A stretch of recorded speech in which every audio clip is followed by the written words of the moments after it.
state were you born in? Martinsburg, West Virginia. Okay, your mother's maiden name? Ryan. Okay, let me get address for you, sir. 136 Broadway, apartment 2WR. Okay, put you on hold for 1 second, okay? Yes, ma'am. Thank you.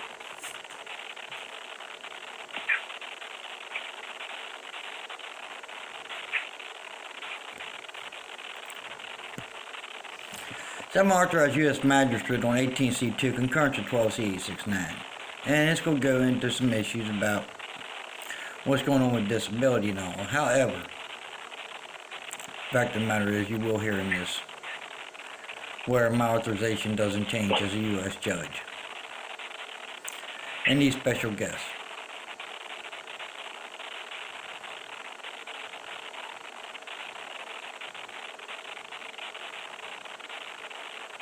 Okay, sir? Yes, ma'am. I'm going to transfer you to my manager, okay? Okay. Okay, thank you.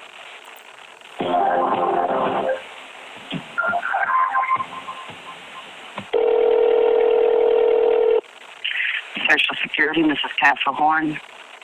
Yes, ma'am. I spoke with the fraud division back here about a week ago, and they told me to disregard all the paperwork from the U.S. Department of Education because they said they did look into it and find out it was a scam, and pointed out the fact that they did note that my student aid was through the federal student aid and not the U.S. Department of Education, which is entirely different entity in of itself. Okay. I'm sorry, go ahead. All my student loans were through FAFSA, which is not the U.S. Department of Education. Mm-hmm. The U.S. Department of Education did loan students money, but not me. Okay. I studied to be an FBI agent, and that's why mine was through FAFSA. Mm-hmm. Did they advise you that they would submit the necessary paperwork to stop the withholding? That's what they told me. Okay. And that's fine. And they told me that they was going to deal with it. They told me to just disregard all that paperwork and to throw it in the trash. They said they found out that I do not owe the U.S. Department of Education, that it is FAFSA, and FAFSA said because I am disabled, that's why they haven't did anything. And I explained to them that I had gotten a call from someone claiming to be Publishers Clearinghouse, and that's how they got my information to address. That's interesting, but, I know there's all kinds of scam calls that happen. Well, yes, ma'am, I do. And the thing is, I thought, here they were telling me all their PCH and they need this and they need that to take, and I fell for it hook, line, and sinker. And then the next thing I know, they're using this scam for the U.S. Department of Education, and then they actually even called claiming to be U.S. Department of Education at a later date, after they'd already acquired my information by which to take and do this. Yeah. Well, and I'm sure if they said they would get it all straightened out for you, that's good. Good that you won't have to be frustrated with it, and then they'll send us the necessary paperwork that we need. Yeah, like I said, that's what they told me on the phone, because they told me to disregard all that paperwork. So, well, I would assume that they're going to take action based on that then to try to help you, get it all straightened out. Yeah, as it is, I wish I was able to work, but where they cut my ribs to do the open heart surgery, that's never going to heal. The reason I was authorized as a U.S. magistrate... No, that's not good, and you're right. You wouldn't be able to work like that. Two judges and a judge on 18C... See, in 2003, I was in a motorcycle wreck, and they had to do open heart surgery from the back, which was an experimental surgery at the time, to reattach the aorta, and they actually had to add to this aorta vein to attach it back to my heart. Sounds like it was quite an extensive surgery. Yeah, that is on my credit report. Try $23,000. Yeah, wow. Yeah, that's a lot of money, but it sounds like it was quite a surgery that they did. Medicare didn't cover it. And they should have. Yeah. Yeah, that kind of left you with somewhat of a very large debt there, that's for sure.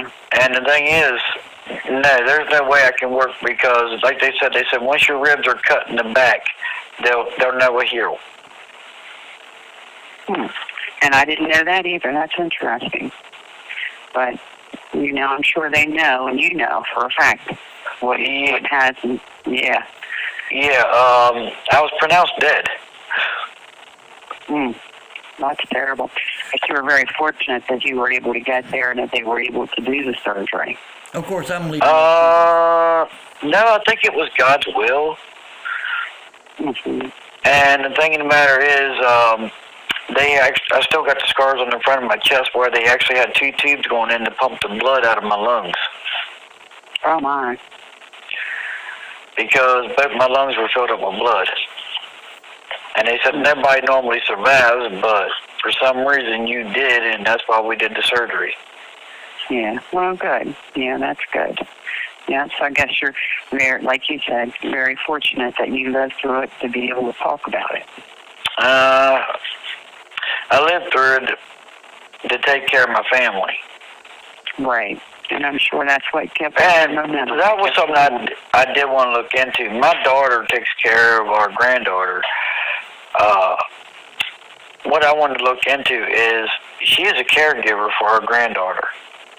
And I know that again, I'm looking out for my daughter. Because she is my biological daughter, that she could actually draw off of my benefits as a caregiver for her daughter. Well, it would have to be your spouse can get child and care benefits. If she has a child under 16, but your daughter can't for providing care, not through Social Security. Now, I don't know if there may be something through the Department of Social Services that could help her with being a caregiver. Because, I was told about it because of an individual in West Virginia was a caregiver for his mother, and I was curious to try to help my daughter out. And there's nothing through Social Security, but I don't know if there may be something through Social Services. You may want to try contacting them and inquire if there's any type of benefit.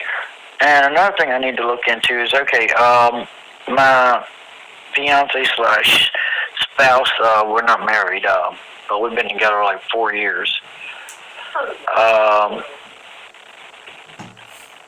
I was finally able to get her to become her own payee. So what did I do with her account that I was her payee over? The bank would probably, if you work with the bank, they probably could change the title of the account if you're saying she's managing the fund that's in that account at the present time.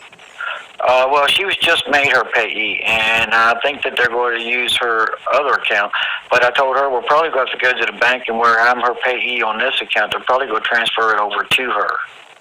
Right. That's what I would think they would do. But that will be up to the bank to do that for you. And with you going in with her, there shouldn't be any reason why they wouldn't change it. Yeah, I did that to help her out so she could become her own payee. Right. So now you can work with the bank and they should be able to transfer the funds. As it is, I'm hoping to get this case over with soon that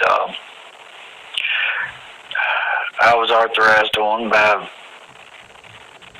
What happened was Dana Durnell at the Northern District Court for West Virginia took and addressed 18C2 to the fraud division for fraud. And when he found out that there was a legal bill of sale and that Rosetta embezzled an additional $1,500, that's the means by which he authorized me so that the case could not be dismissed.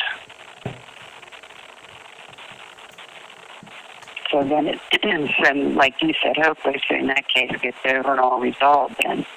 Yeah, because whether I'm her representative or not, I'm still the authorized official on that case until it gets resolved, and it needs to be done. Yeah, and she might need you to assist her with There that. she is agreeing. Yeah, well, that's why, because we're both disabled, and that's why he authorized me, because I was the priority on it.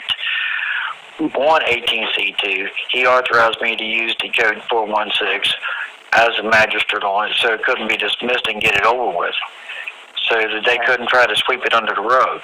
Because basically, I made a legal purchase, and then my sister lied when they went to arrest her, said that she sold just a home when she in fact did sell the property and embezzled an additional $1,500 by force.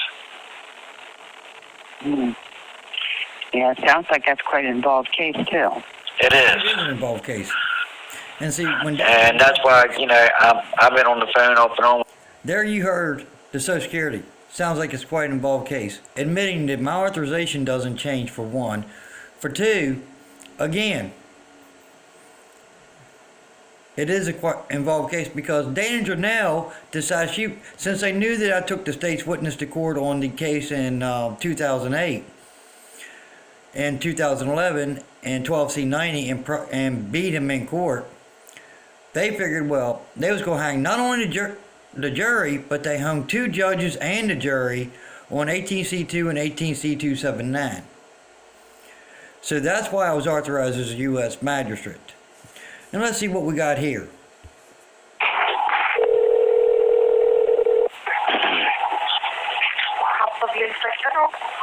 Yes, ma'am. Office Inspector General. Can you explain why the Inspector General hasn't been returning my call? When I got a UPS driver telling me that he's delivering checks from Jerome Powell for the Federal Bureau of Investigations to 136 Broadway. Sir, have you filed an official complaint with our office?